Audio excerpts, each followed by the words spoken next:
Live from my brother's couch where the Wi-Fi is good. Wrestlezone daily on Thursday, the 30th of April. How you doing? I am Kevin Kelm. So much to get into today and a lot of interaction with you. We have some big breaking news. Obviously, the world is dealing with the pandemic that is COVID-19, and it is probably challenging wherever you are in the United States or the world beyond. We hope the best to you wherever this podcast is reaching you. If you're watching us on Facebook, don't forget to share the link, pass it on. YouTube, subscribe, give us a thumbs up. We're dropping a bunch of different new content up there as well. And on the podcast side of things, subscribe. Wrestlezone Radio. If you're already a subscriber, thank you so much. We appreciate it. It's free. It's free. No Patreon window, guys. All right. No paywall here. I am Kevin Kelm. Joining me in the place where WrestleMania was supposed to be this year, but it's not. A state that has a lot of influence on the wrestling industry right now in terms of regulation, and that is Florida. He's in Tampa Bay, Florida. Robert DeFelius, how proud are you of your state today? Because they want wrestling crowds back in this pandemic. I wish you hadn't thrown the word proud out there like that, but I had something to report as soon as I woke up this morning. Let's put it that way. Do I think that crowds should be back in arenas by July? Who knows? You know who thinks they know? Governor Ron DeSantis. Tell me about Ron DeSantis. He's the governor of Florida. He's the one who came under international flack for saying that WWE was an essential business.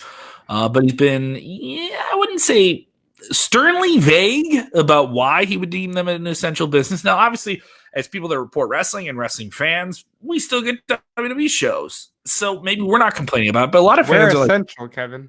Yeah, but a lot of fans are saying that right now, that even if they love wrestling, they know that it shouldn't be deemed essential, or they should be allowed with it, especially when you consider that every other major sports league on television is not producing live games or live broadcasts. I mean, they have some form of content, but it's all retrospective. WWE certainly has enough capability to do that. It's been something we've been talking about for weeks now. But what exactly did DeSantis say today that alarmed every wrestling fan online? Because he wants live crowds back for WWE shows by July. Yeah, so this was during some form of a press conference, as he describes Phase 1 to reopen the state, which will begin on Monday. Phase 1, that will open up restaurants and things of that nature. But regarding WWE specifically, Ron DeSantis said, I'm not saying we're going to get it in May. I've helped recruit. I wanted the wrestling to be filmed in Orlando. I'd like them to do WrestleMania. They were going to do WrestleMania in April. That was hundreds of millions of dollars. He cuts himself off, but assumedly we were talking about hundreds of $millions lost. I want to keep that good relationship. I want to invest in Florida. We've got UFC coming to Jacksonville again. There's not going to be any fans there, but I think those are going to be a good event for people. I work with Phil Nicholson on making sure they have what they need for the match. So it's going to be a lot of stuff going on, but I don't think we're probably ready to have fans. Continuing on, he said, but I do think if the trends are good, as you get into June, July, I think there's a window to have some fans. You're not going to have everyone packed in, but man, in 90-degree weather in the state of Florida, if you're out there and someone's 10 feet away from you and you want to watch a ball game or something, you may be able to do that. Pretty optimistic would be his take here, right? Yeah. I think, well, listen, we know WWE has tapings that run through July 8th. I think July 15th, Monday Night Raw, I think it's an option. If they're talking about it, I think it's on the table. It's on the table. So, very hypothetical. Once again, you and I have had to put on the hypothetical speculation hat and say this isn't reporting or anything we know. But it's been, I don't think we're reaching when we say that WWE's wanted to do stuff in front of live fans this entire time. You know? Well, WWE, arguably, as a form of theater, WWE needs the audience reaction. Yeah. It's ironic that the real sports that don't need anything but physical skill and prowess are not running. They're not playing. I think we at least see a SummerSlam with some people. Okay. Do we see it in Boston? No. We don't. We see it in Florida. You think they stay in Florida the rest of the year? Majority of the rest of the year? I don't know about the rest of the year, but I do think we get, even if they have Boston, I think we get SummerSlam in Florida, even if it's kind of like a make good for Mania people. Like, there's still that element of it in there that, hey, we got to make good on this, I also think WWE's gonna have to make good on Florida letting them do anything and stay in the air. So I mean, WWE already has an installation there. They have the performance center there. I think Linda McMahon Super PAC did that, Kevin. What? What are you implying? What are you implying? I mean, I just want to make sure we're all on the up and up. I don't know what you're saying. I don't know what you're implying, honestly. Oh, well, the whole we're gonna spend Linda McMahon Super PAC is gonna spend $18 million in the state of Florida. I think they gave back enough for Florida to let them run shows in a warehouse. Okay. All right. Once again, speculation. All right. That's right. I'm sorry. The views of mine are not expressed by those of Wrestlezone. They're just mine. And I apologize for those who don't want to know about conspiracy theories. Yeah. So that's going on here as well. So regarding the aliens. People texting Jason Michael Campbell. I'm excited for many double headers in baseball this year. Yeah, speaking of just things opening up in general, I will talk about a recent survey that came out from Reuters Media that is kind of reflective on the future of live events in general, sports, everything. And Jason Michael said, I'm excited for many double headers this year in baseball. Major League Baseball has been the most open and transparent about their plans for how to do games of some kind, whether it be with limited fans or something. There's many different hypothetical plans that have been tossed out there with baseball. With WWE, I mean, they're a publicly traded company, but they're pretty guarded about what they're doing. I think part of it is they just don't want fans showing up to stuff that fans aren't supposed to be at. All Elite Wrestling had that problem with Jacksonville when they started doing shows with no fans there. They had that issue with Georgia where they've been since then. So I think you can't be as transparent as somebody like Major League Baseball because they have the infrastructure. They own all their buildings and they own a lot more property. They kind of can't hide all that. WWE, AEW, yes, they own less. They're smaller and they can go with that stuff here. So I think if there's a way to do something with fans and you can test them and there's a health screening before people get into shows, that's going to be a part of our lives going anywhere soon. I mean, I don't think you're going to be able to travel internationally in a few years without a health screening or anything like that. And that may seem scary to people, but that's part of it.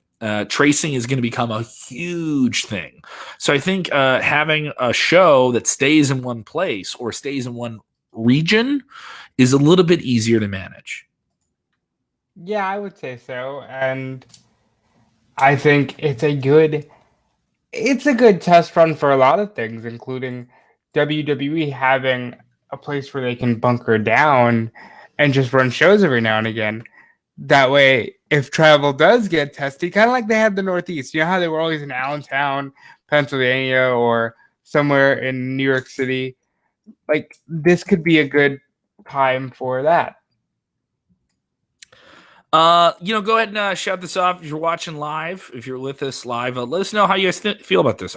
Would you want to go back to a WWE wrestling show right now?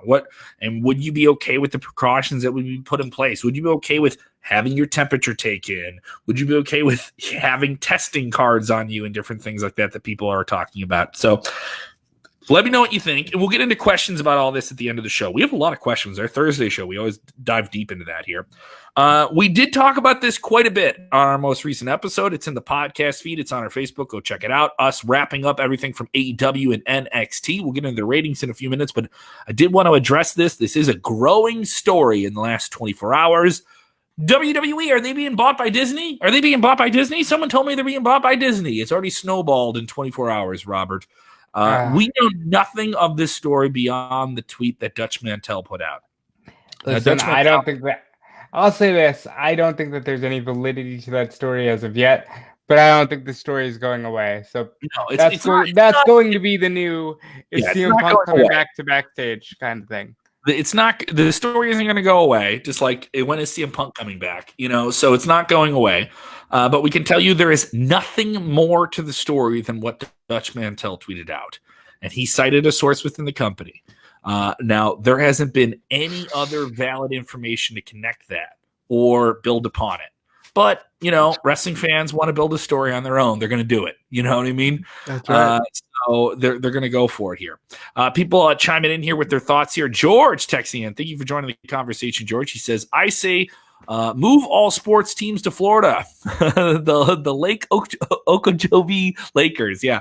What did you hear about this with the NBA? The plan with them, apparently, they've explored a bunch of different things about moving to an island. There was talk of them going to Bahamas and having teams in the area.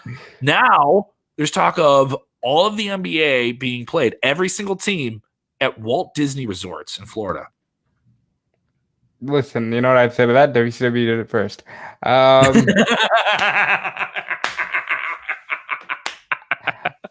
love the fact that Eric Bischoff is going to be like, come on, you owe me money. You owe me money, LeBron.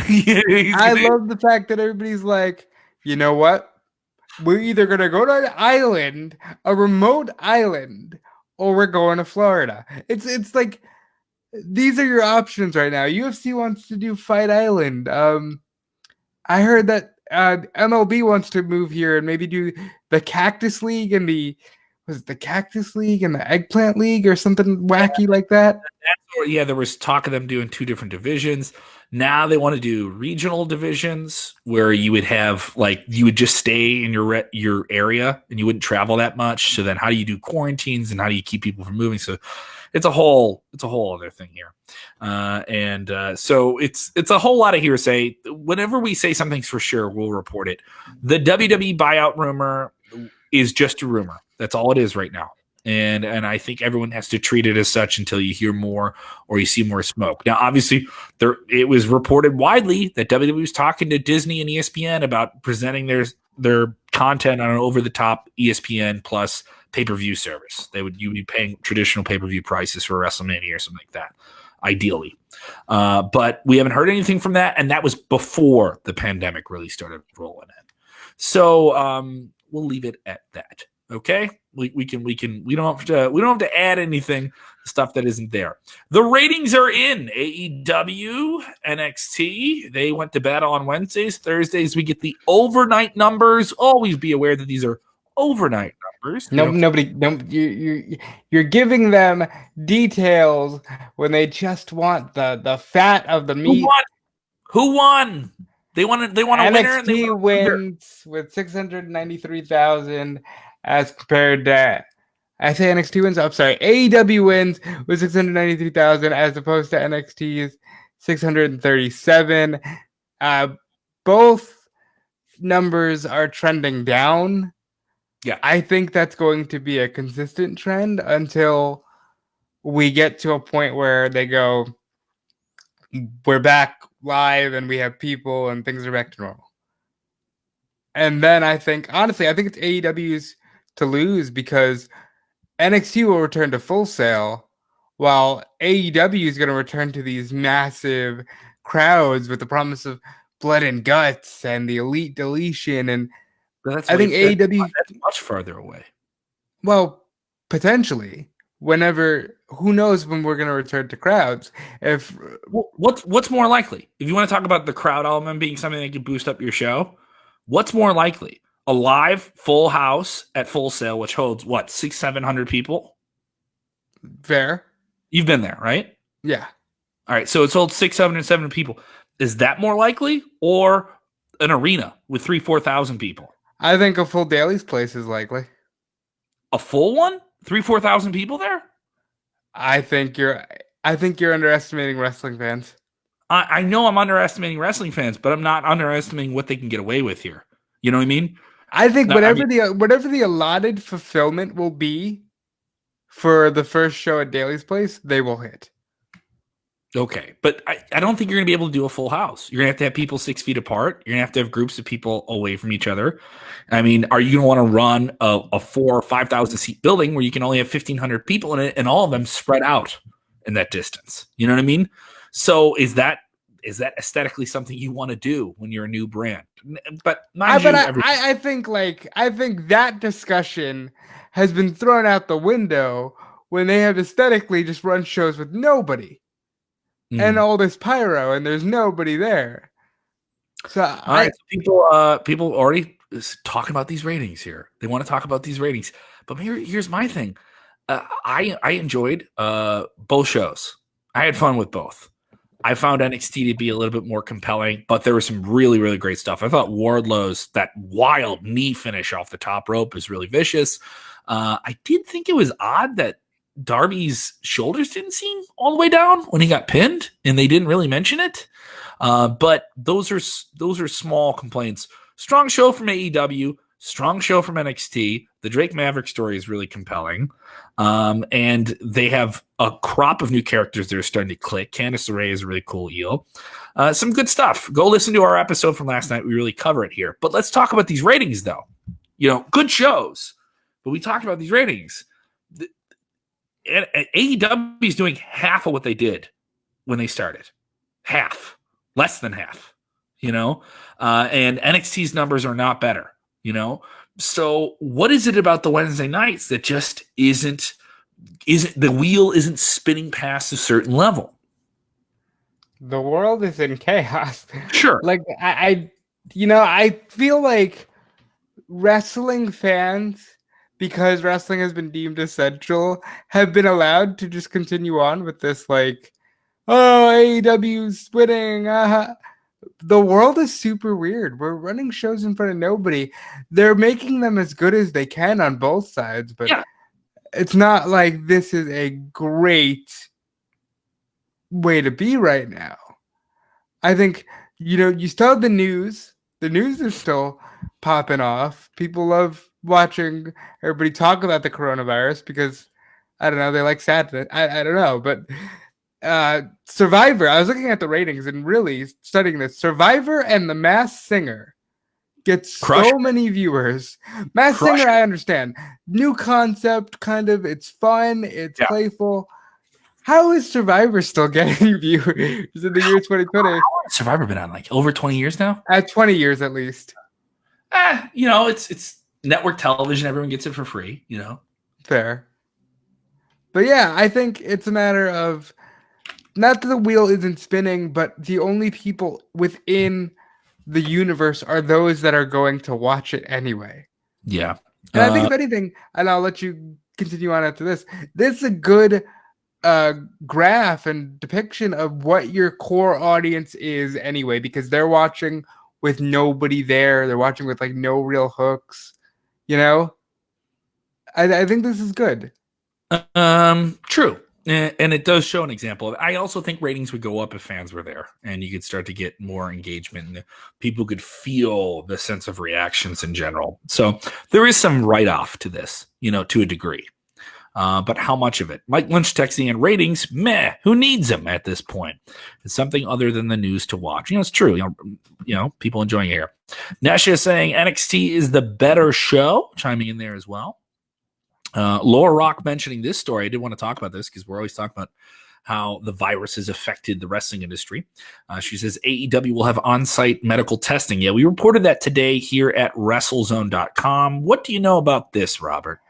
Well, we know that AEW is set to go live for the first time in quite a few weeks next week. They're already advertising a live appearance from the All Elite Wrestling World Champion Jon Moxley, but just dropped an exclusive interview with him in the podcast feed, guys. Go download that. We did, and it's a good one. He's talking cage fighter with Christian and guys like Chuck Liddell, but as far as the testing, that there's going to be strict testing all around. Like you have guys are saying they can't even get into the performance center for WWE if they have a cough or a fever. It's very similar to that. They just want to make sure that everybody is as safe as possible. So, wrestling can continue, but continue safely.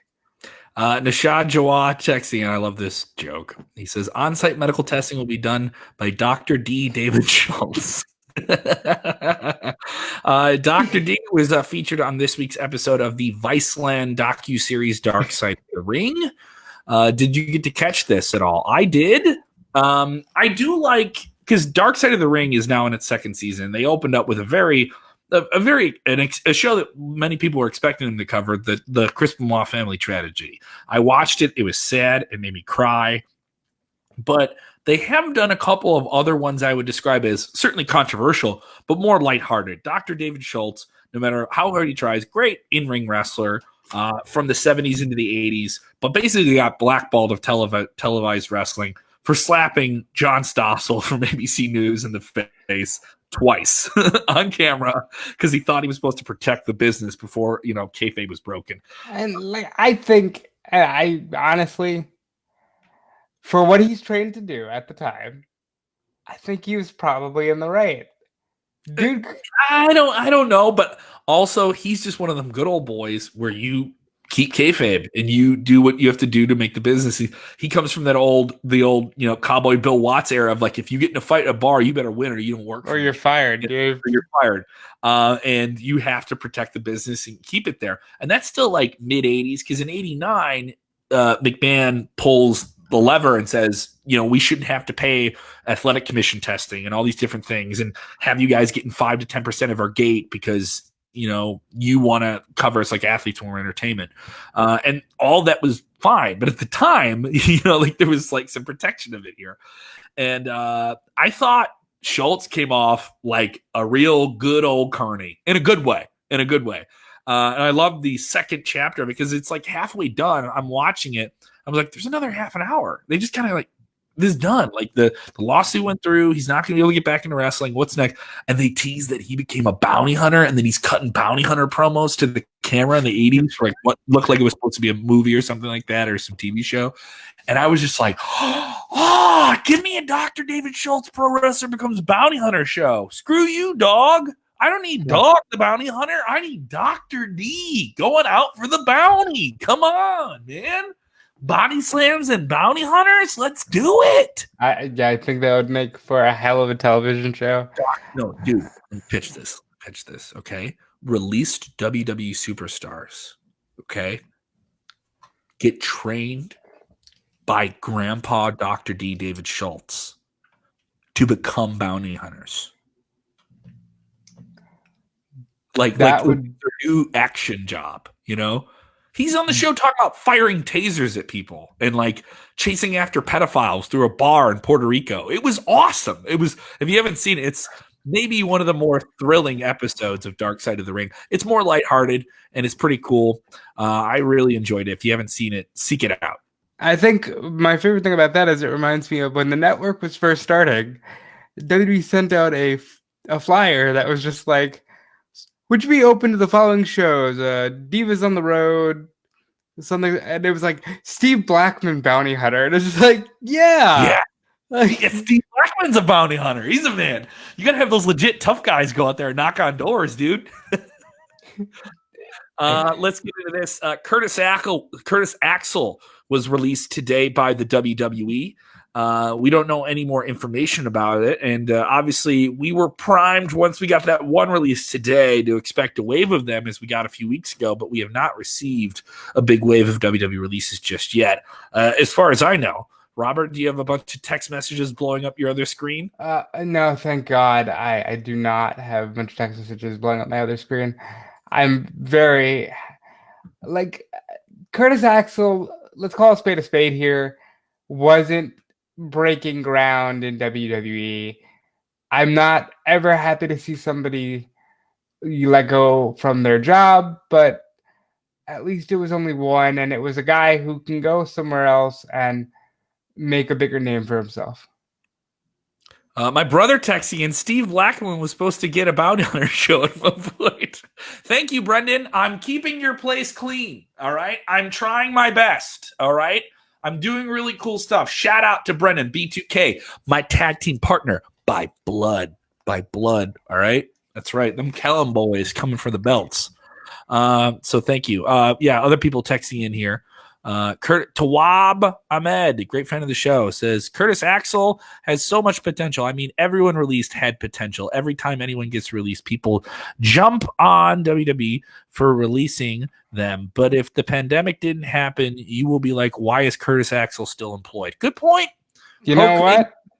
Good point there. That's a very fair point. Yeah, I mean, a lot of people would say that the roster was a bit bloated, but I think Curtis Axel has the pedigree, son of Mr. Perfect. And of course, his father, Larry the Axe Hennig, third generation superstar, guy still young. I think he's a guy who could reinvent himself. I think he's a guy that the NWA or Ring of Honor or MLW might want and could do something else with. And he's one of those guys who could get out there in the indies and do some real stuff. Yeah, I tweeted this out. He's one guy who I really want to see kick some ass on the independent scene or wherever he goes. I want him to be an important player moving forward because he deserves it. Like, he was never, like, charisma might not have been a strong suit, but he's so solid in the ring. And I think once you find your rhythm and you find who you are as a character, I think he can do a lot of things. Absolutely. You ready to jump into questions? It's a Thursday show. It's a long weekend. People are going to be diving into the WWE Network. Maybe they're going to be going on New Japan World. You were complaining right before we went on air today that you forgot that you had your New Japan payment. New Japan Pro Wrestling, they have New Japan World, their streaming service. They just dropped a bunch of 1990s shows with Kevin Kelly doing English commentary on them. I thought that was pretty cool. That's something I'm going to check out this weekend. Get your questions ready. Fire them off for us right now. We answer them in real time. This isn't a podcast at you. This is a podcast with you. So we want to answer your questions in real time if you're listening. And if you're with us on the podcast side of things, tweet at us at WrestleZone.com. Hey, Kev, I listen to the podcast. You don't answer my questions. I can't watch live. We want to bring you into the show as well. If you give us a 5-star review on iTunes, we will read your review on air. So go and do that. If you listen on iTunes, if you listen on any podcast app, thank you so much. We're also on iHeart, TuneIn, all that good stuff. So thank you for supporting the show. And go check out that interview with Jon Moxley. We just dropped that as well. Another one with another former WWE World Champion who I cannot name will be dropping sometime soon too. So check that out.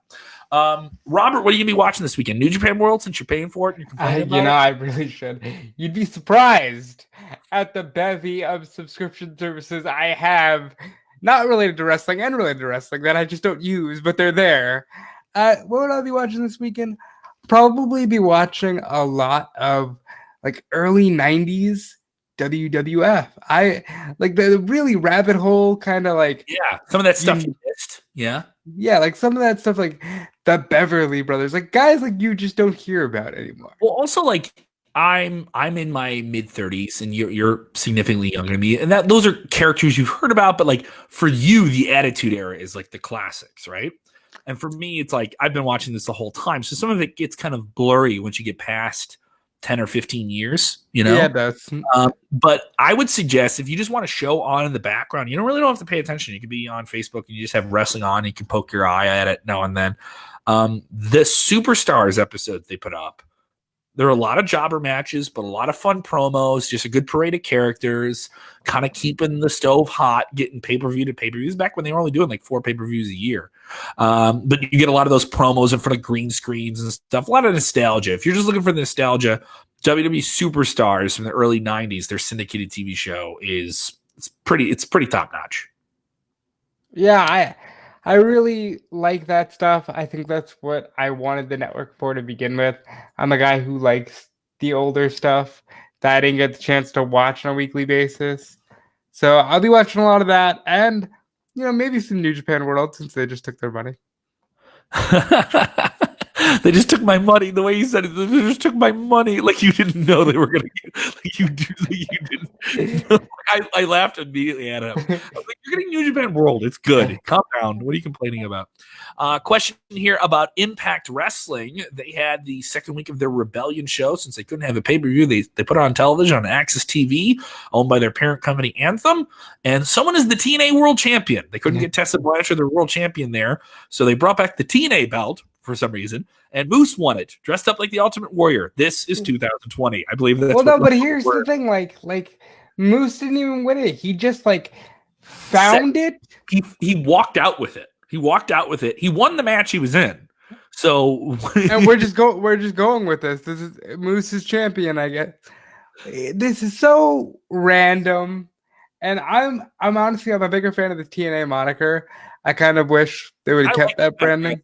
more. I always thought TNA was weird. I always thought Yeah, they but were. it's such, I don't know, it feels bland to me.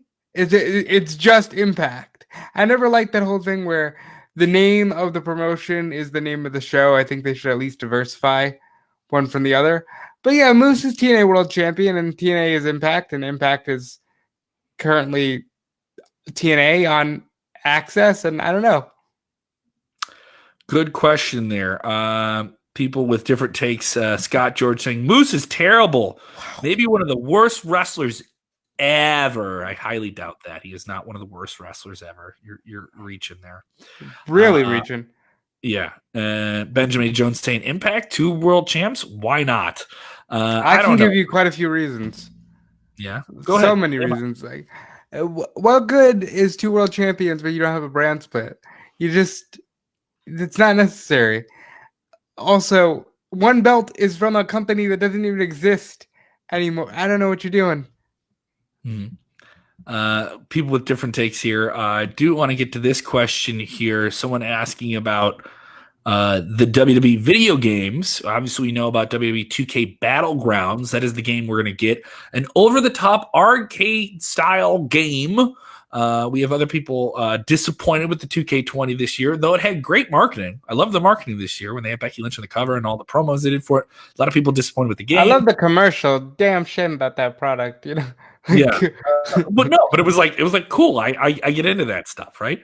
But then I got to play the game a little bit, and the controls were a bit clunky. 2K19 still a fun game, but obviously they're going to put the 2K simulation style game that tries to be as real as it can get to the real thing in the ring, and for this more over the top battleground game. We've talked a little bit about this. They brought in a new studio, Saber Studios. What do you think of 2K Battlegrounds?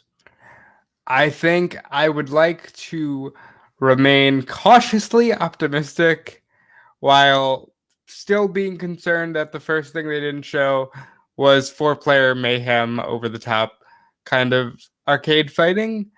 I put up a story myself on Wrestlezone.com about the ESRB rating for the game and how it says there will be creatable characters. That's a good thing that's not going away. There'll be electrified cages. So who knows what we're getting there. I mean, if you're going to go over the top, why not? You should go as over the top as you can. The promo for this had The Rock throwing John Cena into the mouth of an alligator. Okay, like I don't know what else you want here. Now I already know what your response to this is going to be, but I have a major issue just in general when you're promoting a game in the fall of 2020 and the cover of your game is Stone Cold Steve Austin and The Rock. It speaks volumes about WWE's lack of ability to create a star, whether for whatever reason. I'm not trying to argue one way or the other. It's just like it's deflating sometimes when you go, oh, they have to go back and put these guys on the cover because nobody will know, Becky Lynch or whoever from the modern era. Well, I mean, they put them on the cover of the game last year, and a lot of people didn't like it. So someone's going to make that correlation. But it's the game, right? It's not Yes. But also, that's people having their favorites, right? They have their favorite that they love, that they support, that they want to see get the rub of being on the cover. Just like they want to see their favorites win the title or win the big match, right? And yet they want to claim at the same time, oh no, I'm a smart fan. I know that this is what's good for the business. But really, it's just I like these new wrestlers, and I want to see my new wrestler get the rub and get the shine. And look, my favorite Becky Lynch, my favorite Roman Reigns, my favorite Seth Rollins, Drew McIntyre, whoever you want to say, got on the cover of this. And now and that's something I want to get because he's on the cover, right? And as silly as that sounds, that's kind of the truth. You know what I mean? How many times do you see people that support a band? You see this with the K-pop people on Twitter now. Yeah, it's awful. They lose their friggin' mind. Lose their mind and launch campaigns and Twitter things and cancel Billboard charts. And you've robbed my favorite band of the #1 spot, just like how people care about ratings, man. Like ratings matter for the business. But if you're just a fan and you're not like us trying to cover it and cover the business, but also talk to fans and engage them as fans, just as that, there's some truth to this. So obviously it's subjective depending on who you are. But this is a big game. And also, that's not the cover. That's the first piece of artwork you saw with. Well, I hope it's not the cover. Well, what if it is? Stone Cold and The Rock are on a new game, and you're launching this completely different style of a game. And I get it. I get it. This is me saying I wish they didn't have to rely on that. It's you wishing you had something to critique them about. Like, I will talk about this. I don't like the graphics. The graphics looked the graphics. Yeah. Charlotte does not look great. No, like it looked hokey to me, and it didn't look like hokey good. But that's just me. So, but like, I do want to say this because I feel like you think it might just be me trying to critique it. It's not. I don't like the idea that the quality of today is so weak that we have to put two guys on the cover. One hasn't wrestled in 17 years. That's real. Austin hasn't wrestled in 17 years. And the other is The Rock, who really left WWE 16 years ago. That's BS. He's The Rock, okay? He's The Rock. And that's Stone Cold Steve Austin. And those are people that people still care about. That's like saying, why do they have to put Spider-Man on the cover of a Marvel video game? He's Spider-Man. Like some people are cemented beyond. No, well, hold on. You're comparing a fictional character to real people in a product that moves. They're fictional characters. Like they're like it's wrestling. We know they're not real guys. Robert, this is a reach. Stone Cold is a real guy who hasn't done anything in the last 17 years. What are you talking about? It's still Stone Cold. That's it. It doesn't have to be argued. Like, are you saying he isn't good enough to be on the cover just because he hasn't been in the ring? I get what you're saying. I'm not arguing that. I'm saying I wish there was one star from today's generation that was good enough to make the cover so they didn't have to go back to that well. But also, how many people buy the game that aren't even wrestling fans? That don't watch wrestling? We won't know until the game comes out. Many people. And I can tell you the data's there. And you and I always get a new response from people, and they're just video game people, and they just buy the game. All right. And I know many, many teen fans, the teenagers, they watch wrestling only in two places: in a video game they're playing or on YouTube. And that's it. And maybe they'll go on the network now and then for the big shows, or they'll go over to AEW, right? Because their numbers are so youthful, right? So there's some truth to this. Why the video game is so popular? They know those names. You can tell me a 10-year-old kid knows Stone Cold Steve Austin. All right, that's why. You want to move a product? That's why they're doing it. Okay, so you can say, oh, they haven't created stars. They have, but what's a bigger star? Tell me who's a bigger star. I'm gonna lay them all out. All right. And this isn't like a shot at anyone. This is just the way it is. All right. This is the way it is. On one hand, I'm going to give you all the modern guys. On the other hand, I'm going to give you the other guys. And you tell me who's going to sell a product quicker. Okay. Okay. You ready? Okay. All right. Here's the modern hand. I got Drew McIntyre. I got Becky Lynch. I got Roman Reigns. Who else do we want to put on the hand here? The Fiend, right? Okay. Charlotte Flair. All right. I got all of them. Stone Cold Steve Austin, The Rock, Ric Flair, Hulk Hogan. Who else we want to put on here? John Cena, maybe? That's fair. Okay. He's more recent. Which one's going to sell? My left hand or my right hand? I'm not arguing that point. I am not arguing that point. So then why don't you understand it then? It's a business. I understand. I said I don't like it. I wish that there was somebody on that left hand that could actually move a product. I wish that we didn't have to.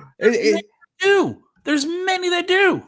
And there's no reason you can't do variant covers too. There's no reason you can't do that. It's like if you had to sell every NBA 2K game by putting Michael Jordan on the cover. Understood that. But I don't think they're that removed from it, especially when you have the network and everything's so kind of symbiotic with wrestling and they tie together a little bit more. And The Rock could have another match if he wanted next year, that type of thing. That's fair. A lot of people chiming in here with their takes, and we went really into it there. Yeah, because I don't think people have ever actually seen us go into it. Rashid texting here. Rashid Edwards. Like it or not, who are we going to use on the cover of characters? None of the current roster superstars will move units. I don't agree with that exactly. Not the case. I think there's some people that would definitely move the units. Move the units. That should be a T-shirt, right?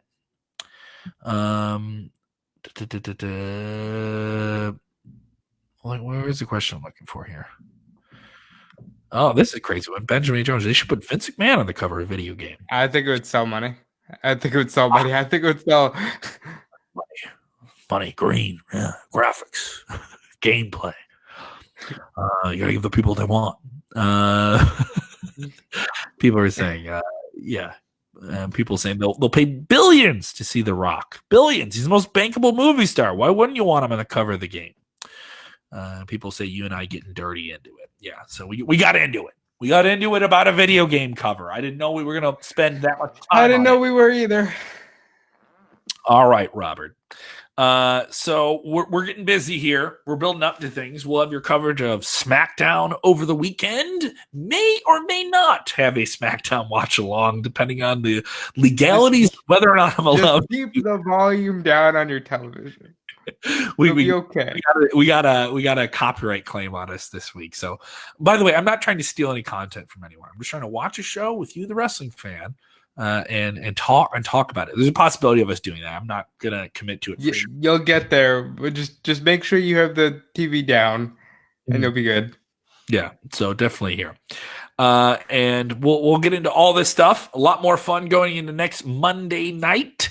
With Monday Night Raw, we'll have a show after Raw. We'll do a show on Tuesday afternoon. Then we'll have a show after WWE and NXT and AEW. And then Thursday afternoon, we come back right here, covering all the stories and interacting with you, talking on the virtual. I'm on a literal couch. All right? We're on the virtual couch with you, talking wrestling. If you just joined the show and you missed it, don't worry. You can watch it on demand on Facebook, YouTube, or get the podcast, Wrestlezone Radio. Subscribe on all your apps of choice. Robert, you are busy doing the wrestling media. Yeah, I am. It's Thursday, which means no, I don't want to hear his name. Okay, it's Thursday, which means that tomorrow I'll be working not only for Wrestlezone, but over at Fightful.com as well. Check both of the sites out. You can do that. We allow variety in this world. You can like chocolate and vanilla.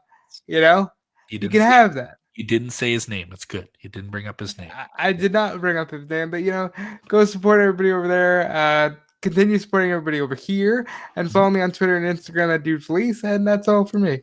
Mm-hmm. Yes, thank you. Very nice of you.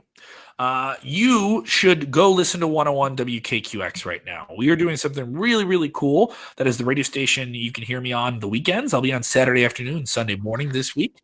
And we're doing some great stuff today with Feeding America. Right now, there is a lot of backed up lines at a lot of different places. And I want to make sure I can look up the number for you guys here. I should have my notes in front of me, but this flew past me here. About what we're doing. Listen right now. When you're done with us here, go listen to 101 WKQX. You can stream it anywhere in the world. It's on iHeartRadio. It's on TuneIn. If you're in the Chicagoland area, it's 101 FM. Playing a lot of great alternative music, and we're doing commercial-free afternoons. I know I'll have a big hour-and-a-half block of commercial-free music tomorrow. But today, we're doing something with Feeding America. Those food banks are helping people out. A lot of financial tough times. Sometimes people have to think, hey, I might have to pay my rent, or I might have to spend $60 on groceries. I spent $60 on groceries today. I thought that was a little bit much, but I'm trying to save my money, and maybe getting a free meal somewhere can help you do that. That can help people out, people who really need the help. So here's the number you can text to help out the cause.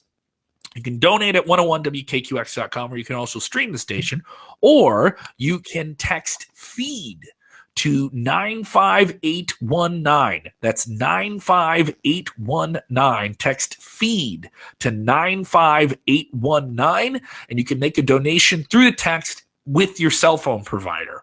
All right. And you don't have to donate like a set amount of money. You can set it yourself.